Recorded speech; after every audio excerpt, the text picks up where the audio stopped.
Selamat pagi anak-anak yang baik, salam sehat, dan sampai berjumpa kembali dengan saya dalam pembelajaran matematika wajib pada pagi ini. Kita akan melanjutkan topik kita yang merupakan lanjutan dari topik yang sudah kita pelajari sebelumnya.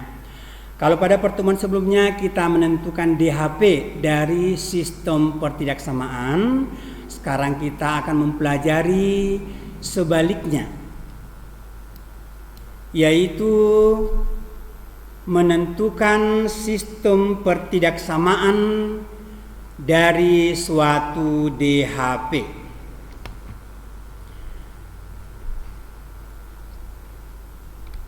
Adapun kompetensi dasarnya yaitu 1. Menjelaskan program linier 2 variabel dan metode penyelesaiannya dengan menggunakan masalah kontekstual.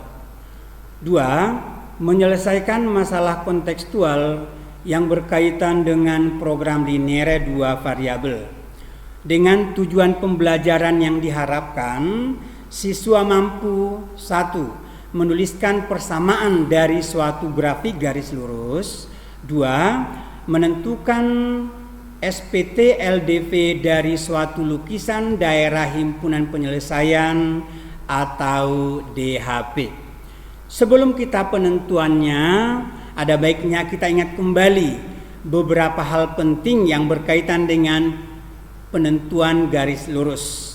1. Persamaan garis lurus yang melalui 2 titik A X1 Y1 dan B X2 Y2 adalah Y kurang Y1 per Y2 kurang Y1 sama dengan X kurang X1 per X2 kurang X1. 2. Persamaan garis lurus yang melalui 1 titik A X1 Y1 dengan gradien M adalah Y kurang Y1 sama dengan M kali X kurang X1. 3. Persamaan garis lurus yang melalui 1 titik A X1 Y1 dan sejajar dengan garis lain adalah Y kurang Y1 sama dengan M kali X kurang X1. 4. Persamaan garis lurus yang melalui 1 titik A X1 Y1 dan tegak lurus dengan garis lain adalah Y kurang Y1 sama dengan M kali X kurang X1. 5. Dua buah garis sejajar memiliki gradien yang sama, ditulis M1 sama dengan M2. 6. Dua buah garis yang saling tegak lurus, maka perkalian gradiennya adalah negatif 1, ditulis M1 kali M2 sama dengan negatif 1. 7. Persamaan garis lurus yang memotong sumbu Y di titik 0,A dan memotong sumbu X di titik B, 0 adalah AX tambah BY sama dengan AB. Dengan pengertian, angka pada sumbu Y kita gandeng dengan X, sedangkan angka pada sumbu X kita gandeng dengan Y sama dengan hasil perkalian keduanya yaitu AB. 8. Gradien dari garis dengan persamaan AX tambah BY sama dengan C adalah M sama dengan negatif A per B. 9. Gradien dari garis dengan persamaan Y sama dengan PX tambah Q adalah M sama dengan P, yaitu koefisien dari X. Itulah beberapa hal yang harus kita ingat dalam penentuan persamaan garis lurus. Berikutnya kita akan masuk ke contoh soal penentuan persamaan garisnya. Baik, sekarang kita lanjutkan dengan contoh soal. Contoh 1. Tentukan persamaan garis L pada gambar berikut. Di sini ada gambar garis L melalui 0,4 dan 5,3. Ini masuk pada poin nomor 1 rumus-rumus kita tadi ya, melalui 2 titik. Oke, melalui 0,4 artinya X1-nya sama dengan 0 dan Y1-nya sama dengan 4. Kemudian 5,3 artinya X2-nya 5 dan Y2-nya 3. Kita tuliskan rumusnya, yaitu Y kurang Y1 per Y2 kurang Y1 sama dengan X kurang X1 per X2 kurang X1.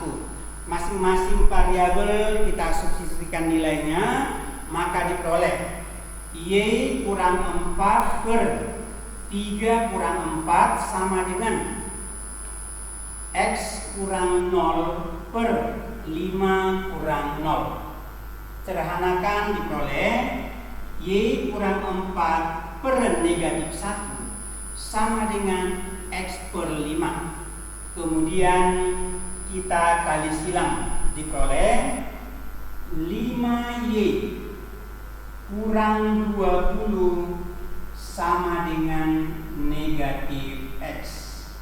Kita perbaiki bentuknya, dipindahkan negatif X-nya ke kiri, maka diperoleh X tambah 5Y sama dengan 20. Inilah persamaan garis yang diminta. Nomor 2, contoh 2. Tentukan persamaan garis K pada gambar di bawah ini. Ini ada gambarnya. Garis K memotong sumbu X di negatif 2,0 dan memotong sumbu Y di 0,3. Ini kategori poin yang ketujuh, yaitu memotong sumbu Y di 0,A dan memotong sumbu X di B,0.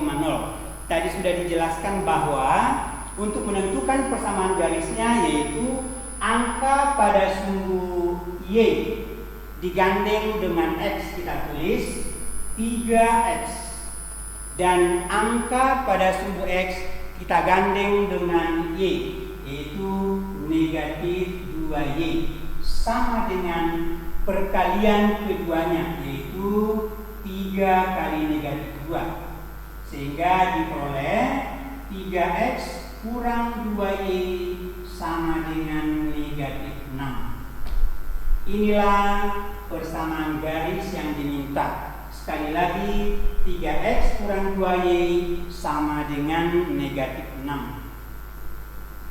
Atau mungkin bentuk lainnya boleh, 3X kurang 2Y tambah 6 sama dengan 0. Inilah bentuk-bentuk yang ekuivalen ya.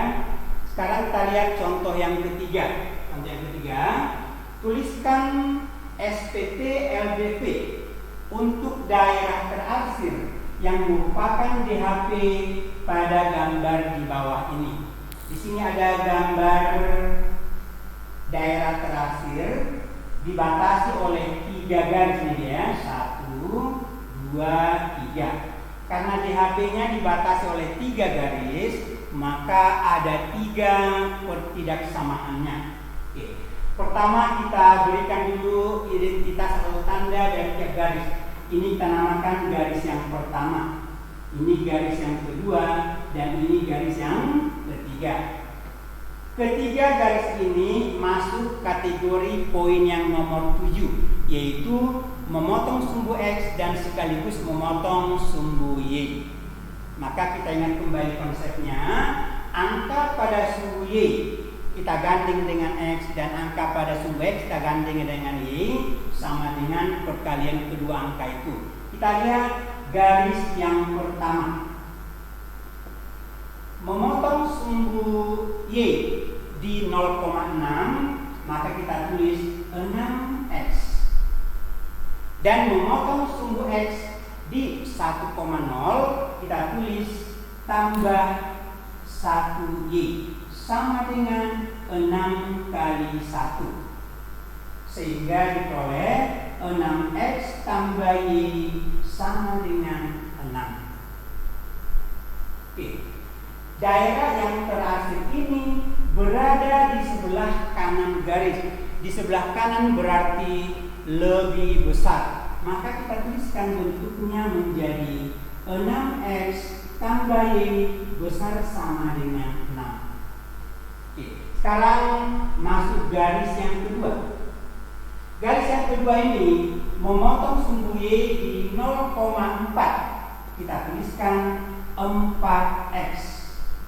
Dan memotong sumbu x di 3,0, maka positif 3y sama dengan 4 kali 3. Disederhanakan diperoleh 4x tambah 3y sama dengan 12. Coba perhatikan, daerah yang terakhir ini adalah di sebelah kiri atau sebelah bawah garis yang kedua. Di sebelah kiri atau sebelah bawah itu adalah daerah lebih kecil. Maka pertidaksamaannya kita tuliskan dengan 4x tambah 3y kecil sama dengan 12. Oke. Sekarang kita masuki yang garis yang ketiga.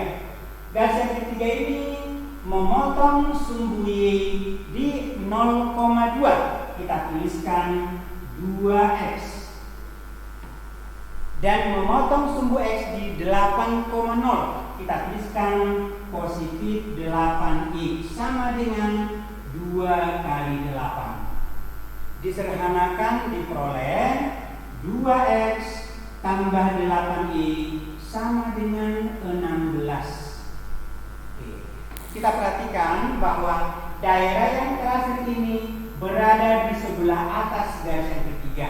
Di sebelah atas artinya lebih besar dari, ya, sehingga perbedaannya menjadi 2x tambah 8y besar sama dengan 16. Dengan demikian sistem pertidaksamaannya adalah SPT LDP-nya adalah 6x tambah y besar sama dengan 6, 4x tambah 3y besar kecil sama dengan 12, dan 2x tambah 8y besar sama dengan 16. Inilah penentuan SPT LDP dari suatu DHP. Bagaimana anak-anak? Sudah bisa disimak, bisa diikuti? Kalau ada yang kurang jelas, silakan tanyakan dan silakan diskusikan dengan saya. Oke, untuk lebih memahami dan lebih memantapkannya, maka coba kamu salinkan dulu materi ini dan berlatih di halaman 40. Buku paketnya halaman 49, nomor 6 dan nomor 10. Itulah yang menjadi latihan kita. Saya ulangi. Berlatih di buku paket halaman 49, nomor 6 dan nomor 10. Sampai di sini, terima kasih.